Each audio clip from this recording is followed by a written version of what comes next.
Welcome to How to Decorate from Ballard Designs, a weekly podcast all about the trials and triumphs of decorating and redecorating your home. I'm Caroline, I'm on the marketing team. And I'm Taryn, and I'm a product designer. I'm Liz, I head up the creative team. We're your hosts. Join the expert team at Ballard Designs for tips, tricks, and tales from interior designers, stylists, and other talents in the design world. Plus, we'll answer your decorating dilemmas at the end of each episode. We love answering your questions, so don't forget to email us at podcast@ballarddesigns.net.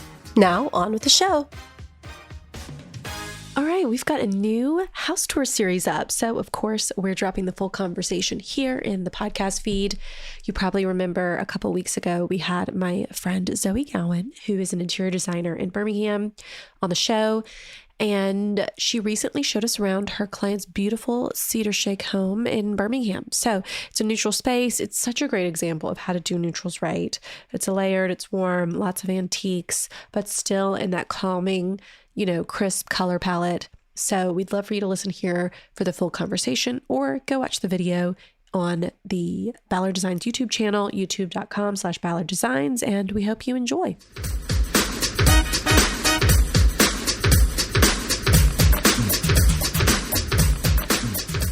Zoe, thank you so much for having me. I'm so happy to be here.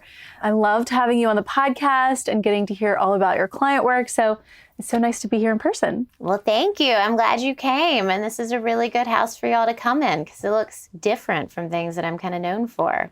Well, I can't wait to hear about it. Tell me about the project and what your client was looking for.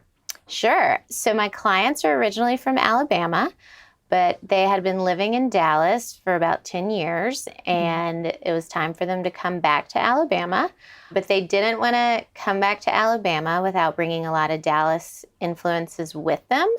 So when they first called me, they asked me if I was familiar with the house they'd bought, and I actually was, because I had shot the front exterior when I was at Southern Living. So it was the cover of our October 2017 issue, I believe. Wow. Yeah, so we were looking for the perfect blue front door, which was our eternal quest.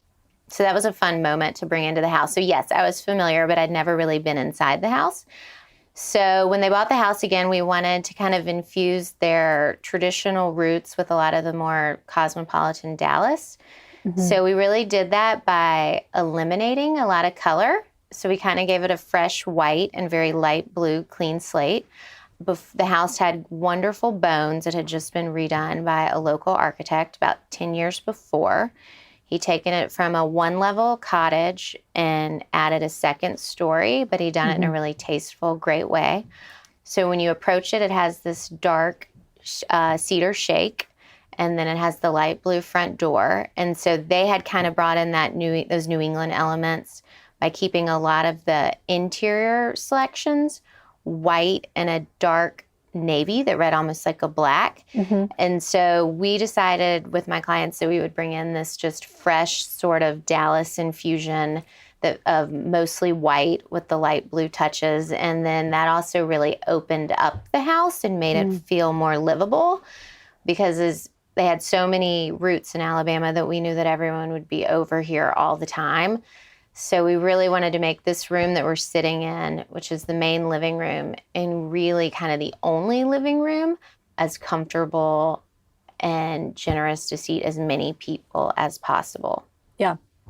I love, I think so many of us can appreciate how tailored and restful and neutral house is, but I love walking around and really getting to see how detailed, there's so many beautiful details that you can take in. And so I'm curious how you had this sort of neutral inspiration, but then how do you make that interesting, have personality, and still feel warm?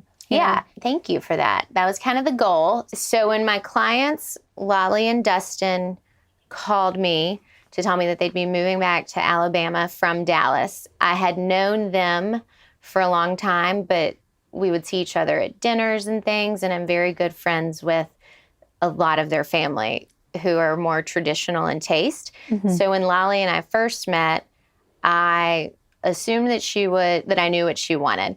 So I came over with a bag of floral fabrics and all these lighter, more traditional Southern, by traditional, I mean Alabama color palettes and things. And Lolly didn't want any of that. So it took me a minute to dial it back and really figure out what she wanted. So she really wanted white, white, white, neutral, neutral, neutral. And I didn't think that white, white, white, neutral, neutral would really live warmly and that you would really feel comfortable in that. So Lolly and I had this great tug of war that at the time I was thinking, I was kind of pulling my hair out and I think she was doing the same thing, but we really worked through it. And I think we really met in a much happier medium. For instance, at first I thought this coffee table, I knew Lolly wanted it. So I said like, okay, we'll work around it. But I really thought it might be too hard in this space, but it's perfect because it really just makes everything else feel a lot more contemporary. My first impression really was there's so much, like overall, it had a very traditional sort of sensibility, you know, the layouts and some of the touches of antiques. But then there were these like very sort of, there was a sleekness that, you know, like the coffee table that sort of. Sure. Yeah. So when Lolly and Dustin came, they were the decorator dream, and the fact that they had nothing for the most part. They had some things for their bedroom, but they always knew, I believe, that they would move back to Alabama. So they were living in rentals in Dallas and they didn't want to invest. So this was really their first jumping off point. So I was trying to be more cognizant to push them towards classic and timeless pieces that then could move along with them as they stay in this house. So that, I think, is why it has an overall slightly more classic feel instead of just really modern. And I think that's what makes it live a little better. And we all agreed, Lolly, myself, and definitely Dustin, that everything had to be very comfortable, which I think is what makes the scale of it feel also classic. Instead of playing with crazy proportions and lines, we tried to keep those pretty classic. Yeah. And then instead of it all just being white, white, white, we really pushed. Lolly and I decided that her color was kind of this lilac-y mauvish gray, which is like the chair that you're sitting on.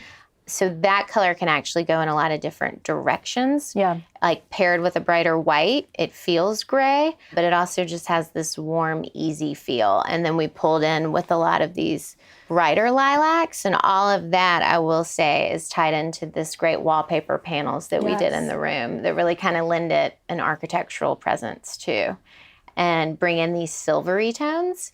When Lolly first moved, a lot of her friends were using a lot of brass, and we have some of those brass touches, but we ended up doing a lot more nickel because that felt even more fresher, and I think everyone's going to turn more full circle and come back to nickel. So it was fun to bring out those silvery tones, especially in the pillow trims and things, and just kind of have fun with that.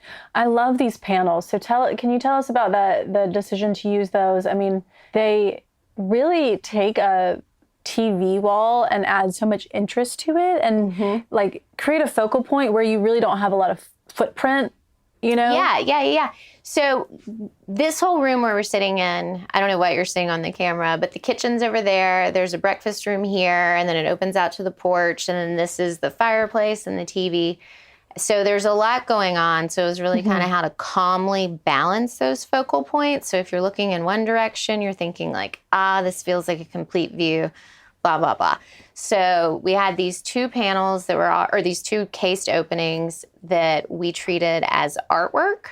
But instead of having to deal with frames and all of that, because one of them houses the AV closet, so it's constantly being opened and closed, we opted to go for wallpaper that made a statement, but not too loud of a statement. And we did the wallpaper instead of the frames, because how would you open up the frames? So we ended up landing on it was definitely a splurge in the room, but we landed on this silk de Gournay that's a more modern style of theirs. And so the panel keeps moving. So the repeat of the pattern keeps moving across the room in the two panels. So it's subtly different, but makes a statement. And then it has these great, when you really zoom in on it, it has these really great silvers in it. And then also this pretty bright magenta that's really subtle against that kind of rose-colored background. Well, I love, you were talking about the fabrics and the colors. And I love the different fabrics you've used. I feel like it's, you see a neutral room and it seems so easy to put together, but in reality, it can be hard to do that in a way that really feels warm and, interesting. And so tell me about the fabrics you chose, because from far away, they do kind of read as sort of, neutral white, but then up close, there's a lot more texture and even some subtle pattern, like in this chair and on the rug, that helps bring it to life. Sure. I just couldn't do all one white fabric. We talked about it, but I thought that would be really boring. And you kind of, when you sit in a room, I kind of want to see things unfold. So I convinced them that the chairs should be a pattern. I didn't want the sofa and the chairs to feel like a set. So they are actually two different white fabrics. The pattern that's on the chairs is a little bit nubblier and has a little more texture. And then this is just a really soft white. And we went round and around on what this fabric would be because the homeowner, Dustin, wanted to make sure that it didn't get too hot, which is a very valid point. At first, I thought he was crazy, but it's funny what men will hone in on. And it was very true because I was bringing over some heavier, kind of almost more of like a flannel that I thought would be really soft to sit on, but he immediately rejected those for getting too hot. So this is kind of like a chenille-ish boucle, I would say, and it's an outdoor pattern. But so I knew I wanted to use small scales that would bring in just different shades of color. So we started with kind of this lilac-y, putty mauve, like doesn't really have a name, which I think are the best colors to use because then they can go in a bunch of different ways. So we started with that and the carpet, actually, which is great. And then kind of did just these geometrics. And then I knew that I wanted to work in a lot of patterns, like that side table is really important, just to bring in a different texture with it. That painted wicker, and then it contrasts with the brighter, more traditional wicker. I think that's pretty key for all of it. And then making sure that it's all very layered. I think when a lot of people are working with white and neutrals, they don't actually layer them. And I think that feels too severe. Yeah, it's like almost every surface is sort of a different texture or finish, which to your point, they're a similar color palette, but this is super high gloss. This one's natural. Yeah, that makes total sense. And I think, not only does it help you sort of stay in the neutral vein, but it helps you kind of break away from like the mixing or from the matching kind of, I think, trap that people get in where they feel like it has to match, or if it doesn't match, it's like, is it going to be a near miss if you try and match and miss a little? No, I don't think so. I think if you just try and keep it all in the same vein, and it was really a lot of like looking at all the fabrics together and just making sure they kind of flow. Because you don't want decorating to look like it's done in a day. So you also kind of have to work in some intentional misses so that it looks like instantly layered and like you didn't just hire this person who just came in and brought in a truckload of all white furniture. That was really the goal. And so actually the pillow you're sitting on, the throw pillow, is this really old school Schumacher fabric that I hadn't seen in a million years. That was kind of had a moment in maybe 2006. And I was like, oh, if I bring that in, it'll definitely feel probably only a decorator or a magazine person would pick up on that had a moment then. But I know it did. So it felt like that could be like borrowed or something, even though it's all new. Yeah. Okay, I just really kind of noticed, I love how the pillows are like all kind of the same color. I think so many people would have done like a bunch of different. So what was the reason behind doing all kind of one shade in the pillows? Because I thought it would be easy. When like pillows, you can really lose your mind over as far as a decorator. And then if you really finding that exact right pattern. And I really wanted this room to feel easy and live easy. They also just had a baby. So that was the big deadline to get everything done. So I didn't want them to be stressing like you would over a new house over like this pillow belongs in this chair and like constantly moving it around. And that's smart, yeah. And I think color blocking is fun. So we just narrowed it down. We just picked two of these purple fabrics, and then I took them to the upholsterer, and then we did this silvery green trim. Yeah, and they're really fabulous squares, and just told the upholsterer to go nuts and do whatever she could. So we just alternated the trim colors. So this trim is the same color as the body of this pillow. And then we flip-flopped them and ran the tape along the edges. And then you your room's just done and you can throw it. Because I hate people that, like, I'll come over and set things. I don't hate, I shouldn't say that. I feel stressed when I have clients that feel like they can't move things around in their house. And sometimes when you go nuts with all those patterns, they think this chair has to stay here and it shouldn't be like that. I love that idea, though, of like all the pillows, even if you don't do one pillow across your whole living room, like having all the pillows work on each of the different pieces, because that's what's going to happen, especially as you really live in your house and as you have kids and they're going to move stuff around. So I think it's better to have just a flow. I don't want everything to be matchy-matchy. Right. But it's all got to kind of work together. Right.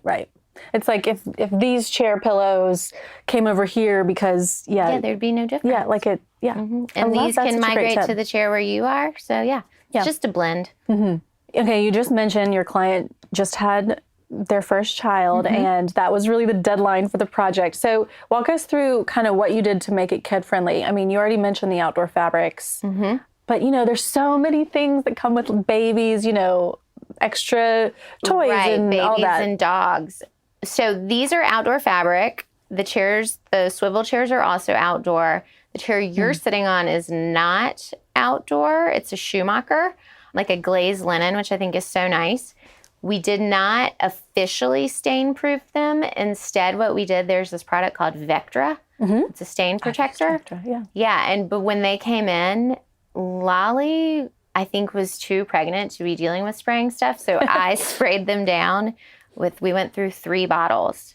Okay. And so they've been here now for about a year. And so far, no accident that cannot be reversed has happened. And you do have a loose cushion, so that's always nice. You can, flip. Flip it over or take it to the dry cleaner and that kind of thing. So that's always nice. We didn't talk about, how connected it is to the breakfast area and the kitchen. So, how did you kind of imagine you talked about how they have family here.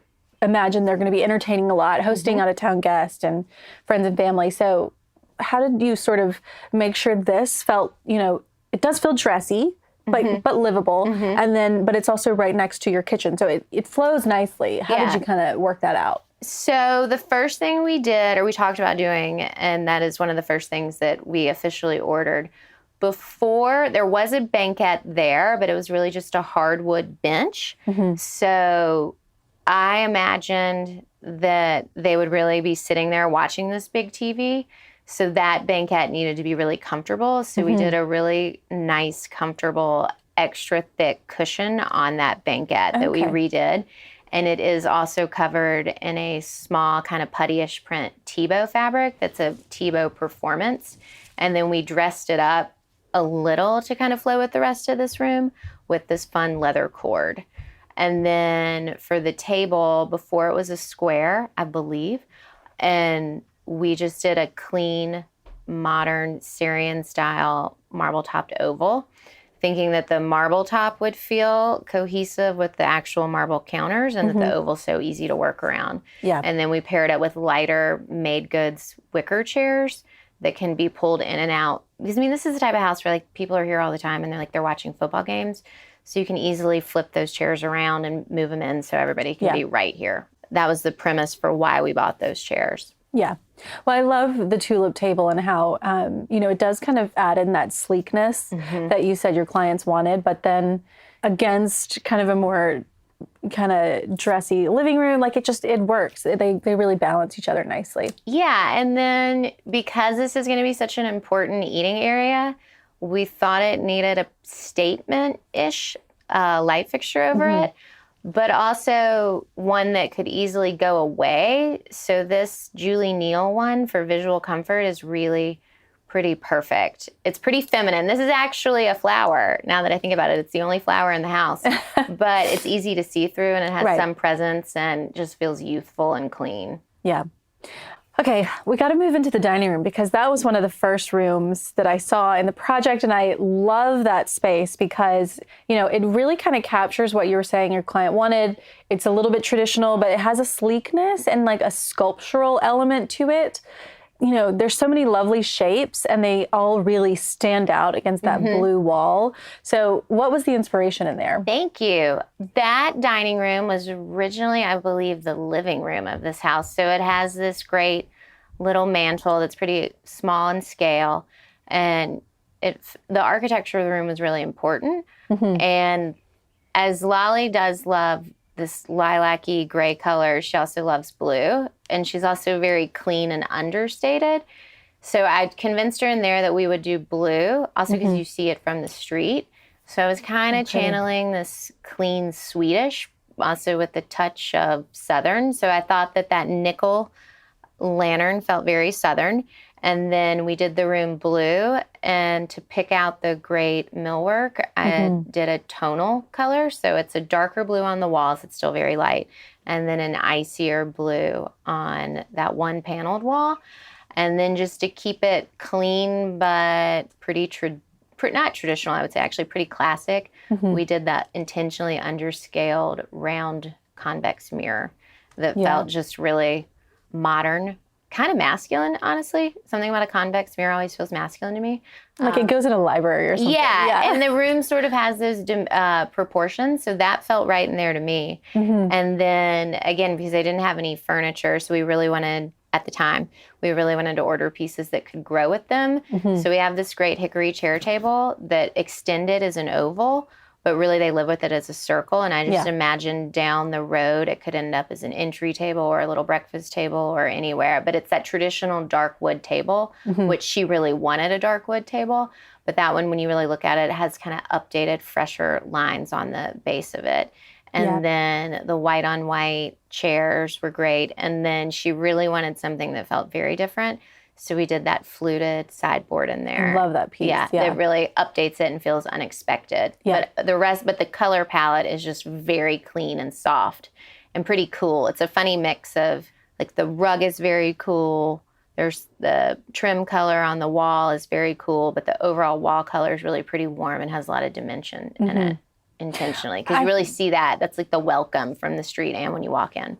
Yeah, I loved the wood table in there. The wood just really kind of anchors the whole space. And then, the round mirror with the sort of oval lantern and the round table, like, it just felt so sculptural. I don't know. I just kept coming back to that word with all the different shapes. It's really a less is more room, which was fun. Right now, y'all are going to see it all set, but when it's all clean, it is just super sculptural and feels really done. Yeah. It's like there's not a lot of pieces, but every piece, it makes a big statement somehow. Yes. Thank you. I'm glad you appreciate that. I loved it. Yeah. Okay. The room has those great panels sort of on the fireplace wall, and there's so much like hidden storage in there, which seems like every person's dream, right? All places for all of your entertaining wares. Yes, I'm not responsible for any of that, but I appreciate it, and I know they do. So the architect who redid the house for himself is Matt Constanza. So he added all of that in, and the previous owners were using that as a little bar, which I think is really charming. My clients chose to use it for storage, and we worked in this little bar over here instead. And then they have this great butler's pantry. So they needed the storage more, but it would be great for that too.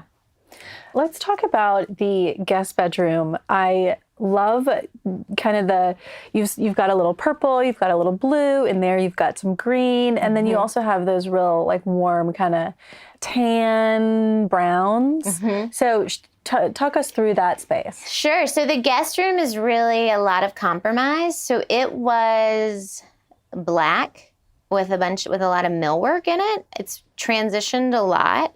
I believe at one point it was the master bedroom for this home. Okay. And then when my clients bought it, it had been painted black, and it became Dustin's man cave and office. And then we had to kick him out of it once they knew that they were having a baby. So he really wanted to it's still his office too, but now guests stay there. So we sort of were able to convince him of our plan by telling him that it would feel like a golf course. So it has the green wall-to-wall carpet now, and we painted the walls sort of like a khaki, like pants, like he would wear to the golf course. And then the bed, we slip covered a bed that they had with this fun quadrille. And then we did khaki colored curtains with this fun caterpillar fringe. I love that fringe. Yeah, so it's kind of 70s and very clean. So I kind of sold them on this Caddyshack golf course theme because that was what was happening in my head. And then we really dialed it up with all these great green lampshades from Ballard and your great duvet cover. So now it feels super golfy to him. Yeah, I liked the green in there because, it does sort of, it's like each room kind of has this one kind of accent color, and it just felt sort of organic, but still tailored. Yeah, tailored and also pretty gender neutral because that guest room now does see a lot of action from people from all different walks of life, from their parents to their contemporaries coming to visit to... Right. It's kind of for everybody. Yeah. And I love the idea of slip covering the headboard because I think that's something that like most people wouldn't really consider doing. Oh, it's great. It's one of my favorite things to do. So I'll do a lot of slip covered headboards and then do the bed skirt and the same fabric. So it feels like a really custom bed. It's actually just a workaround. Yeah. And then you have that interesting sort of burl wood table or dresser. I guess maybe it's more of a sideboard or console. And that was kind of that.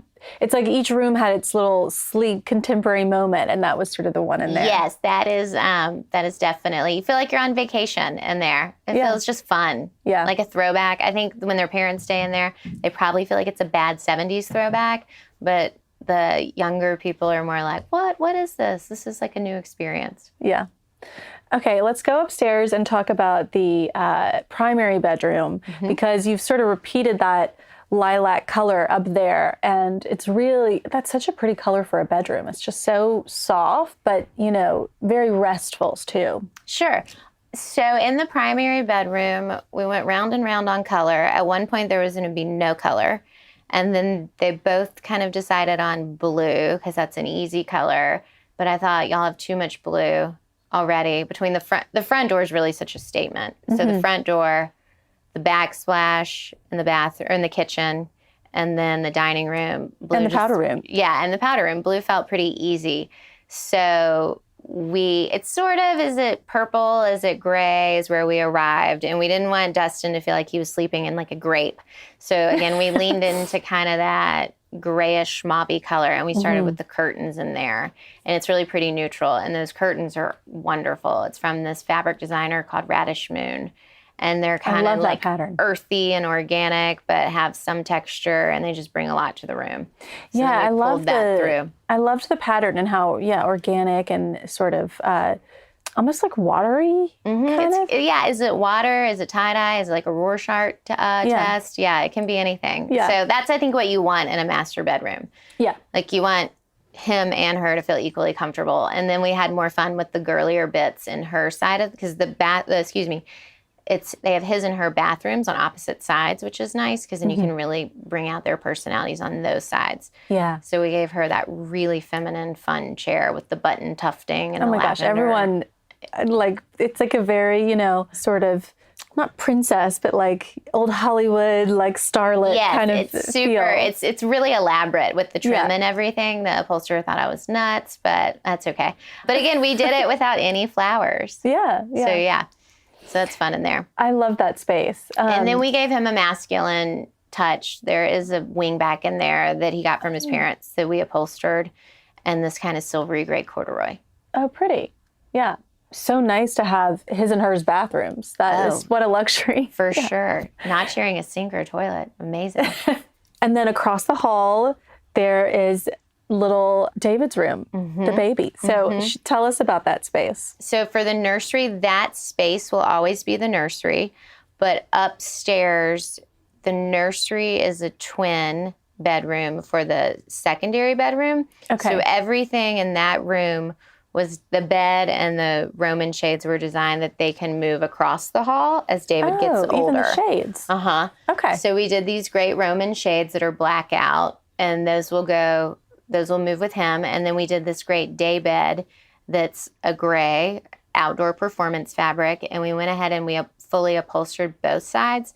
So the day bed can come apart and become twin headboards for him when he gets out of the nursery. That is so smart. Thank you. What a genius idea. I would have never thought that could kind of, it's almost like, it could kind of come apart and become two twin beds. Yeah, I was just planning ahead, I was thinking okay, let's just go ahead and upholster them both. So that's what will happen with that. But the room is blue and white with gray, kind of like the rest of the house, a lot of geometrics. That room started with the America Meyer, which is this great fabric designer. So she did a special colorway for us for the Roman shades, I believe. No, I made that up. No, it's just a blue, but she rushed the fabric for us. That was what it was, which was so nice, so we could finish it.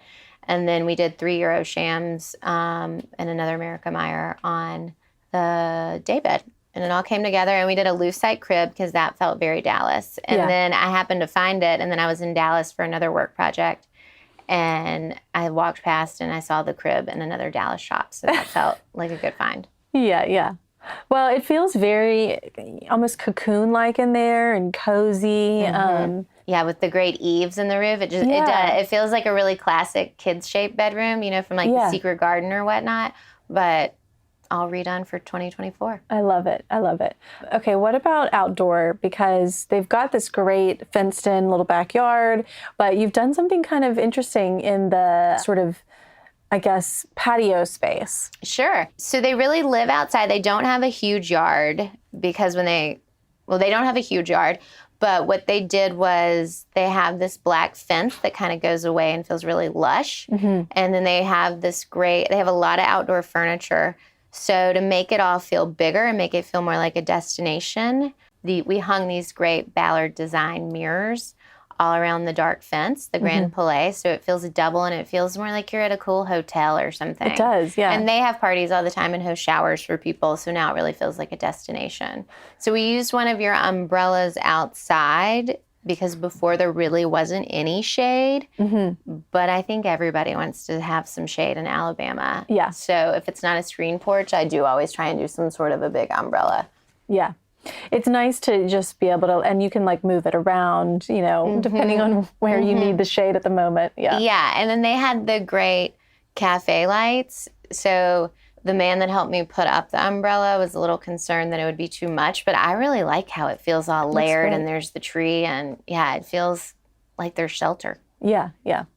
Well, I love that space out there, and you can really see how easy it would be to just enjoy and host. It's right kind of off the kitchen, and you've got your grill and your big green egg and everything. Yeah. So it's a great space, and it's just so easy to get there. Yeah. And all their furniture is really comfortable, so they really sit out there. Well, Zoe, thank you so much for having me. I loved getting to see your client's home and really kind of see all of the beautiful touches you put throughout, the pillows and the trim and the subtle patterns on the chairs. And, I always find it so hard, or it's much more difficult to pull off an all neutral space than you would think. And so to see it done well is really, kind of helpful. And I hope people will enjoy seeing it. Well, good. I hope they will too. And thank you for coming. And that's our show. You can find all of the show notes on our blog, howtodecorate.com/podcast. To send in a decorating dilemma, email your questions to podcast@ballarddesigns.net so we can help you with your space. And of course, be sure to follow us on social media at Ballard Designs. Don't forget to subscribe wherever you get your podcasts so you never miss an episode. And please leave us a review. We'd love to hear your feedback. Until next time, happy decorating!